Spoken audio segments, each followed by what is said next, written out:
بسم اللہ الرحمن الرحیم الحمدللہ رب العالمین والصلاة والسلام علی رسولہ الکریم اما بعد رب اشرح لی صدری ویسر لی امری واحلل عقدۃ من لسانی یفقہوا قولی۔ السلام علیکم ورحمۃ اللہ وبرکاتہ۔ سب سے پہلی بات میں آپ سب کو یہ بتانا چاہتا ہوں کہ میں نے کل آپ کو بتایا کہ سورہ آل عمران قرآن مجید کے 4 بیسک میسیجز۔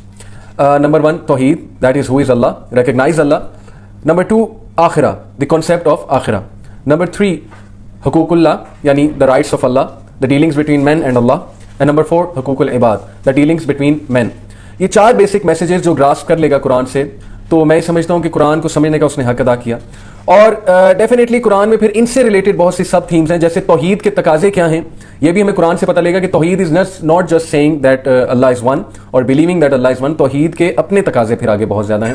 اللہ تعالیٰ ہم سے کیا چاہتے ہیں، رائٹس آف اللہ میں آتا ہے۔ اور سورہ البقرہ اور سورہ آل عمران جو ہیں، یہ 2 ایسی سورج ہیں جو ویک اپ کال ہیں ہمارے لیے، اور ان کو پڑھ کے آپ کا زندگی کے بارے میں پرسپیکٹیو ہی چینج ہو جائے گا۔ آپ کا جو ہے وہ دنیا کی حقیقت آپ کے سامنے کچھ اس طرح سے کھل کر آ جائے گی that you will clearly see a change in attitude with regards to dealing with matters of دنیا in you, and those changes will be very positive, یعنی کہ پازیٹیو چینجز آپ کے اندر آئیں گی۔ سو 4 بیسک میسیجز میں نے آپ کو بتائے۔ پھر میں نے آپ سے یہ کہا کہ قرآن کی تفسیر پڑھنے کے لیے یا قرآن کو سمجھنے کے لیے بہت صبر کی ضرورت ہے۔ میں نے موسیٰ علیہ السلام اور خضر علیہ السلام کا قصہ آپ کو سنایا کہ موسیٰ علیہ السلام کو خضر علیہ السلام نے ساتھ رکھا تھا، لیکن اس شرط پہ کہ آپ صبر کریں گے اور آپ کویسچن اتنی جلدی نہیں کریں گے، اور آپ کو بعد میں خود سمجھ آ جائے گی، آپ کو بتا دیا جائے گا۔ لیکن ظاہر ہے کہ وہ تیسرا جب کویسچن انہوں نے کیا تو اس کے بعد انہوں نے کہا کہ اب ہمارے راستے جدا ہیں۔ تو علم حاصل کرنے کے لیے، کوئی سیکھنے کے لیے صبر کا ہونا بہت ضروری ہے۔ اس کا یہ مطلب نہیں کہ موسیٰ علیہ السلام میں نعوذ باللہ صبر نہیں تھا۔ بات اصل میں یہ ہے کہ موسیٰ علیہ السلام کے سامنے کچھ ایسے کام ہوئے جس کی وجہ سے وہ ظاہر ہے کہ کویسچن پوچھے بغیر رہ نہیں سکے۔ میرا بتانے کا مقصد ہے کہ اس سٹوری سے ایک پوائنٹ یہ واضح ہو رہا ہے کہ کویسچنس کرنا، اوکے، اس سے پہلے کہ استاد اجازت نہ دے، کویسچنس کرنا، جیسے ہم قرآن مجید پڑھتے ہیں تو بہت سے کویسچنس ہو سکتے ہیں ہمارے مائنڈ میں ڈیورنگ دا وے، اسپیشلی آج کی جنریشن کو کویسچن پوچھنے کا شوق بھی بہت ہے، okay, because this is how we are being grown. ہمیں کویسچنس بہت پوچھنے ہوتے ہیں، لیکن ہمیں صبر کا مظاہرہ کرنا ہوگا۔ ہو سکتا ہے کہ جیسے جیسے ہم آگے چلتے جائیں ہمارے بہت سے کویسچنس کے آنسر خود بخود ملتے جائیں۔ ہیونگ سیڈ اٹ، کویسچنس پوچھنے میں کوئی برائی نہیں ہے، کوئی حرج نہیں ہے، پوچھا جا سکتا ہے، لیکن that question should be designed very well and may be that you can find the answer to the question yourself, okay. تو بہرحال میں آگے چلتا ہوں۔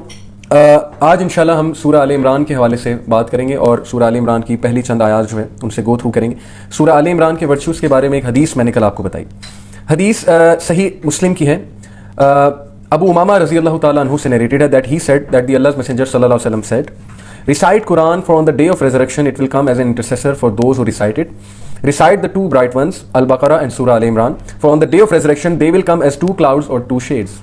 یہ جو 2 سورج ہیں، جو بھی ان کو زیادہ سے زیادہ ریسائٹ کرتا ہے تو یہ 2 سورج جو ہیں وہ شیڈز یا کلاؤڈز بن کر آئیں گی، اور 2 flocks of birds in ranks یا برڈز کے جھمکٹ کی شکل میں آئیں گی۔ pleading for those who recite them، ان لوگوں کے لیے باقاعدہ پلیڈ کریں گی، سفارش کریں گی اللہ سبحانہ تعالیٰ کے آگے جو انہیں ریسائٹ کرتے ہیں۔ ریسائٹ سورہ البقرہ، سورہ البقرہ کی تلاوت کرو، for to take recourse to it is a blessing, اس کو پڑھتے رہنا بلیسنگ ہے، and to give it up is a cause of grief, اور اس کو گیو اپ کر دینا کاز آف گریف ہے، and the magicians can not confront it, اور میجیشینز اس کا مقابلہ نہیں کر سکتے۔ کتنی خوبصورت بات ہے۔ تو سورہ آل عمران کے حوالے سے اور سورہ البقرہ کے حوالے سے کہ یہ 2 شیڈز بن کر آئیں گی، 2 کلاؤڈز بن کے آئیں گی، یا 2 flock of birds جو ہے وہ بن کر آئیں گی، سورہ آل عمران اور سورہ البقرہ۔ آگے چلتے ہیں جی۔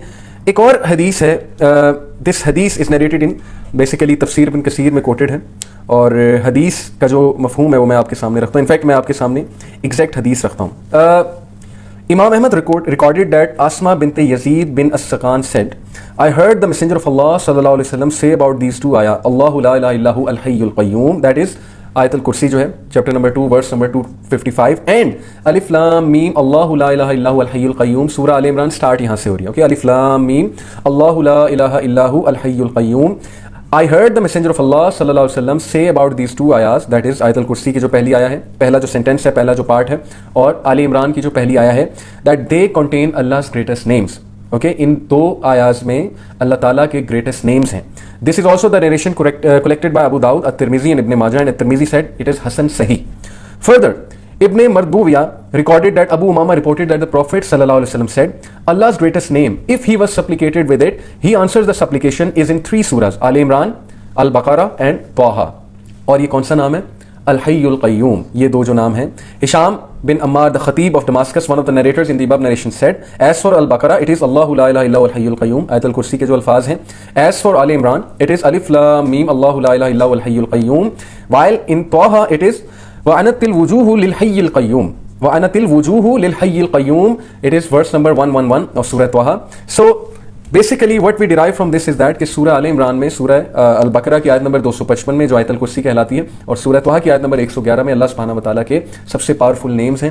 جس نیم سے اللہ کو پکارا جائے تو اللہ تعالیٰ دعا کو ریجیکٹ نہیں کرتے. اوکے, تو اللہ تعالیٰ کو اللہ کے ناموں سے پکارنا یہ بھی دعا کا ایک وسیلہ ہے, اور صحابہ سے اور رسول اللہ صلی اللہ علیہ وسلم کی دعاؤں سے ثابت ہے, بلکہ تمام انبیاء کی دعاؤں سے ثابت ہے کہ وہ اللہ کو اللہ کے ایٹریبیوٹ سے پکارتے تھے, اور یہ اللہ کو بہت پسند ہے. تو دعا کرنے کا طریقہ, جس انسان کو دعا کرنے کا طریقہ آ گیا, میں سمجھتا ہوں کہ اس نے زندگی کا سب سے بڑا اسکل سیکھ لیا. اوکے, فار ایگزامپل آپ سے کوئی کام نہیں چھوڑا جا رہا, آپ پہ وہ چیز حاوی ہو چکی ہے, تو چھڑوانے والا کون ہے؟ اللہ. اور اللہ سبحانہ و تعالیٰ کے ایٹریبیوٹس ہیں چھڑوانے. مسلط کرنے والا کون ہے؟ اللہ سبحانہ و تعالیٰ مسلط کرنے والا ہے. اوکے, الجبار, الجبار سے مطلب ہے مسلط کرنے والا. آپ اللہ کو الجبار کے نام سے پکاریں, یا الجبار ہیلپ می لیو اٹ, مجھ سے چھڑوا دے یہ کام. آپ اللہ کو جتنے پیشن سے, جتنی سنسیریٹی سے اللہ کا وہ نام کا واسطہ لے کر دعا کریں گے تو آپ کی دعا ضرور قبول ہوگی. اوکے, دعاؤں میں جان آتی ہے. اللہ کے نام جب ہم لے کر دعا کرتے ہیں تو الحی القیوم, الحی بہت خوبصورت نام ہے اللہ سبحانہ و تعالیٰ کا, دی ایور لیونگ. اوکے, القیوم قائم رہنے والا, جو سیلف سسٹیننگ ہے, جو انڈیپینڈنٹ ہے ہر انسان سے, اپنی مخلوق سے انڈیپینڈنٹ ہے, جو سورس ہے ہر چیز کی, جس کے اوپر ہر چیز ڈیپینڈ کر رہی ہے, اور وہ اول ہے, وہ آخر ہے, وہ ہمیشہ سے قائم ہے. اس میں ہم مزید انشاءاللہ ڈسکشن کریں گے ان دو ناموں پہ. سورہ آل عمران جو ہے بیسیکلی اٹ از اے مدنی سورہ, as evident by the fact that the first 83 ayat in it relate to the delegation from Najran that arrived in Al-Madinah on the 9th year of Hijrah. جن لوگوں نے سیرہ کا مطالعہ کیا ہے تو وہ بڑے خوش نصیب ہیں, کیونکہ سیرہ کا مطالعہ کر کے قرآن مجید کو پڑھنا, یا قرآن پڑھتے پڑھتے سیرہ کا بھی ساتھ میں مطالعہ کرنا, تو یہ بڑا زبردست کمبینیشن ہے. جیسے سیرہ کے حوالے سے الرحیق المختوم ایک بہت ہی سمپل, بڑی زبردست لینگویج میں, بہت زبردست انداز میں ایک کتاب لکھی ہے, جسٹ لائک اے ناول, اور اس کی لینگویج بڑی اچھی ہے. تو جس نے الرحیق المختوم یا کسی سیرہ کی بک کا مطالعہ کیا ہے, جس کو وہ ایونٹ سیکوینس سے پتہ ہے کہ ہمارے نبی صلی اللہ علیہ وسلم کی لائف میں کیا کیا ایونٹس ہو رہے تھے, کیا کیا میجر ایونٹس تھے, اوکے, اور کتنی زندگی انہوں نے مکہ میں گزاری, کتنی لائف جو ہے انہوں نے مدینہ میں گزاری, نبوت کے حوالے سے بات کر رہا ہوں, اور کتنے صحابہ نے مکہ میں اسلام قبول کیا, کتنوں نے مدینہ میں اسلام قبول کیا, کیا کیا مسائل درپیش آئے وغیرہ وغیرہ, کن کن سے ڈیل کرنا پڑا, مشرکین مکہ سے ڈیل کرنا پڑا. مدینہ میں آئے تو سینیریو ٹوٹلی چینج ہو گیا, کیونکہ وہاں پر یہودی بھی تھے. اوکے, بنو قریظہ, Banu Nadir, Banu Qaynuqa, these 3 major tribes of Jews were there. اور پھر وہاں پر ظاہر ہے کہ جب نبی صلی اللہ علیہ وسلم آئے تو وہاں پر اسلامی ریاست بھی قائم کی, تو ریاست کے حوالے سے کچھ مسائل درپیش ہوئے, اسلامک سوسائٹی کے حوالے سے, اور ظاہر ہے کہ ٹیم بلڈنگ کے حوالے سے کچھ مسائل درپیش ہوئے. پھر جنگیں ہوئیں, غزوات ہوئیں, اس کے حوالے سے جو احکامات نازل ہوئے, جو مسائل درپیش ہوئے, جو مسٹیکس مسلمانوں کی تھی. تو یہ جس نے سیرہ کا مطالعہ کیا ہے, میں یہ سمجھتا ہوں کہ وہ قرآن کو بہت ہی الگ نگاہ سے اور بہت ہی بہتر انداز سے سمجھ سکتا ہے, گراسپ کر سکتا ہے کہ بیسیکلی قرآن میں جو آیات ہیں ان کی ٹون ایسے کیوں ہے. بہت سے لوگ کویشچن کرتے ہیں کہ ہم قرآن مجید پڑھتے ہیں تو ہمیں ایسا محسوس ہوتا ہے کہ جو لکھنے والا ہے, یعنی جو ٹرانسلیٹر ہے, اس نے جو ٹرانسلیشن کی ہے قرآن کی, یعنی کہ ان میں بہت سی آیاز میں اللہ کا بہت غصہ واضح ہو رہا ہے, بہت سی آیاز میں جو ہے وہ اس طرح کی ٹون واضح ہو رہی ہے, جس سے یہ نہیں لگتا نعوذ باللہ کہ اللہ تعالیٰ جو ہے وہ رحمان و رحیم ہے. یہ مجھے کویشچن آیا تھا, تو بتانے کا مقصد آپ کو یہ ہے کہ اس پس منظر کو سمجھنا ہوگا جس پس منظر کو لے کے وہ آیت نازل ہوئی ہے. اور اللہ رب العالمین رحمان و رحیم ہیں, لیکن اللہ سبحانہ و تعالیٰ جو ہیں وہ جسٹس بھی کرتے ہیں. اللہ سبحانہ و تعالیٰ جو ہے وہ ظاہر الجبار بھی ہیں, اللہ تعالیٰ جو ہے القہار بھی ہیں, اور اللہ تعالیٰ کی پکڑ جو ہے بہت سخت ہے. اور ظاہر ہے اسی لیے میں نے کل آپ کو بتایا تھا کہ چونکہ اللہ تعالیٰ ہیومن بینگز کی سائیکالوجی سمجھتے ہیں, تو قرآن میں ایسی آیات بھی ہیں جن میں بہت سخت وارننگز ہیں, کیونکہ کچھ لوگ کو وارننگ سے ہی سمجھ لگتی ہے. قرآن میں ایسی آیات بھی ہیں جو محبت کی ٹون سے بھری ہوئی ہیں, قرآن میں ایسی آیات بھی ہیں جس میں اللہ تعالیٰ like a king, sovereign, as a sovereign بات کر رہے ہیں. اور قرآن میں زیادہ تر جو آیات ہیں وہ ظاہر ہے, زیادہ تر بلکہ کیا پورا کے پورا قرآن کی جو ٹون ہے وہ کمانڈ کی ٹون میں ہے, کیونکہ اللہ تعالیٰ is the God. Okay, Allah God ہے, تو گاڈ کی جو ٹون ہے وہ کمانڈنگ ٹون ہے کہ اللہ ہمیں حکم دے رہے ہیں, اور قرآن جو ہے وہ ہدایت ہے, قرآن جو ہے وہ سراپا وزڈم ہے. یہ ہم نے کل ڈسکس کیا تھا. اوکے, تو سورہ آل عمران جو ہے بیسیکلی یہ مدنی سورہ ہے, اور اس کی جو فرسٹ 83 آیاز ہیں میں تفسیر ابن کثیر سے کوٹ کر رہا ہوں. دیز آیاز are in relation to the delegation from Najran that arrived in المدینہ on the 9th year of ہجرہ. کرسچنس کی ایک ڈیلیگیشن آئی تھی, تو ظاہر ہے کہ اس کی پہلی 83 آیاز جو ہیں اس میں کرسچینٹی کے کانسیپٹس ڈسکسڈ ہیں, اور ظاہر ہے کہ ڈائریکٹلی انڈائریکٹلی اللہ سبحانہ تعالیٰ نے کرسچنس کو, اہل کتاب کو مخاطب کیا ہوا ہے. جیسے جیسے ہم پڑھتے جائیں گے آپ کے سامنے بات واضح ہوتی جائے گی. اوکے, تو جو پورا واقعہ ہے وہ انشاءاللہ جب ہم اس ایگزیکٹ آیا پر پہنچیں گے جسے مباہلہ کہتے ہیں, ٹھیک ہے, مباہلہ جو انسیڈنٹ تھا, تو جب ہم آیت نمبر 61 پر پہنچیں گے تو انشاءاللہ مزید ہم ڈیٹیل میں اس کو ڈسکس کریں گے کہ نجران سے جو ڈیلیگیشن آئی تھی ان کا کیا مقصد تھا. اوکے, دیکھیے یہ ہم ڈسکس کر چکے ہیں کہ سورہ آل عمران پڑھنے والے کی سفارش کرے گی سورہ آل عمران خود سے قیامت والے دن اللہ سبحانہ و تعالیٰ کے ہیں, اور سورہ آل عمران کی آخری 10 آیات کے بہت سے ورچوز ہیں. اوکے, میں آپ کے سامنے جو ہے وہ ایک حدیث کوٹ کرتا ہوں کہ نبی صلی اللہ علیہ وسلم تہجد کے ٹائم قیام اللیل میں سورہ آل عمران کی لاسٹ 10 ورسز ریسائٹ کیا کرتے تھے. اوکے, اور لاسٹ 10 ورسز کی تھیم اتنی خوبصورت ہے, انشاءاللہ جب ہم پہنچیں گے وہاں پر تو آپ کے سامنے واضح ہوگا کہ لاسٹ 10 ورسز کتنی پاورفل ہیں. اور ایک حدیث کے مطابق جو بھی رات کو سورہ البقرہ کی آخری 2 آیات اور سورہ آل عمران کی لاسٹ 10 ورسز پڑھ کر سوتا ہے تو اسے پوری رات کے لیے کافی ہو جاتی ہے, یعنی شیطان سے, ہر شر سے, اور جو بھی مسئلہ ہے اس سے اس کو کافی ہو جاتی ہے. تو یہ آخری 10 ورسز کے بارے میں سورہ آل عمران کی. اوکے, سبجیکٹ جو ہے سورہ آل عمران کا چونکہ مدنی دور ہے اور مدنی دور میں نبی صلی اللہ علیہ وسلم جو ہیں ان کا پالا یہودیوں سے بھی پڑ رہا ہے, کرسچنز بھی آ رہے ہیں اللہ کے نبی صلی اللہ علیہ وسلم کے پاس, کیونکہ نبی صلی اللہ علیہ وسلم کی پاپولیرٹی ہو رہی ہے کہ وہ ایک نبی ہیں, اور عربز میں کوئی نبی آیا ہے جو کلیم کرتا ہے کہ اس کے پاس وحی ہے, تو ظاہر ہے کہ مختلف ڈیلیگیشنز بھی ملنے آتی تھیں ہمارے نبی صلی اللہ علیہ وسلم سے, اور مسلم سوسائٹی بھی تشکیل ہو رہی تھی.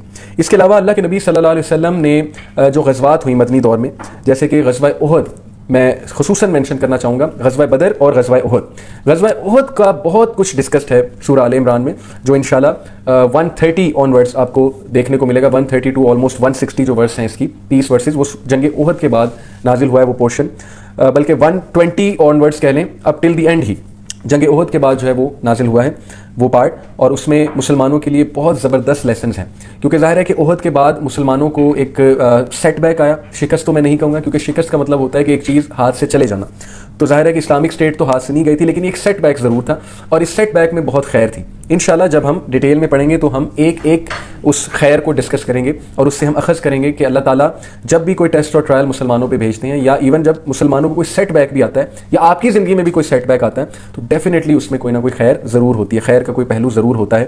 اوکے, تو بیک گراؤنڈ اس سورہ کا یہ ہے کہ چونکہ یہ اس کے مختلف ڈسکورسز, یعنی اس کے مختلف پورشنز مختلف موقعوں پہ نازل ہوئے ہیں, مختلف مواقعوں پہ نازل ہوئے